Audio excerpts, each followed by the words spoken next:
Hello കൂട്ടുകാർ, നമുക്ക് ഇന്ന് റവ ലഡു ഉണ്ടാക്കിയല്ലോ. അപ്പോൾ ആദ്യം തന്നെ ഒരു പാത്രം വെച്ച് അവലോട്ട് പഞ്ചസാര ആഡ് ചെയ്ത് അതിൽ പിന്നെ കുറച്ച് വെള്ളവും കൂടെ ഇട്ട് പിന്നെ ഗ്യാസ് ഓൺ ചെയ്ത് നമുക്കിത് പഞ്ചസാര ലായനി വേണം കേട്ടോ. കുറച്ച് മഞ്ഞപ്പൊടി പിന്നെ ഏലക്കയും കൂടി ഇട്ട് നന്നായിട്ട് മിക്സ് ചെയ്ത് നമുക്ക് ഇതൊന്ന് കുറുകി വരണം.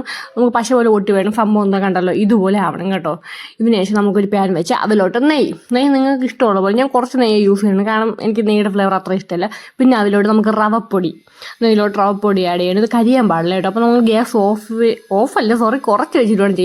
അവിടെ നിങ്ങൾ നന്നായിട്ടൊന്ന് മിക്സ് ചെയ്ത് കൊടുക്കുക, വറക്കണ പോലെ ഒന്നാക്കി കൊടുക്കുക. അപ്പോൾ നിങ്ങൾക്കത് മനസ്സിലാവും. അപ്പോൾ നമുക്ക് നേരത്തെ ഉണ്ടാക്കി വെച്ച് ലായനിയും കൂടെ ചേർത്ത് നന്നായിട്ടൊന്ന് മിക്സ് ചെയ്യണം. അടി പിടിക്കാതിരിക്കും നല്ലവണ്ണം നോക്കണം. അതുകൊണ്ട് ഗ്യാസ് നല്ല സ്ലോയിൽ വെച്ച് മാത്രമേ ഇത് ഉണ്ടാക്കാൻ പാടുള്ളൂ. അതിനുശേഷം നമുക്ക് തേങ്ങ ചിരിക്കുക. ഇത് കുറച്ച് തേങ്ങ മതി കേട്ടോ, ഒരുപാട് തേങ്ങ വേണ്ട.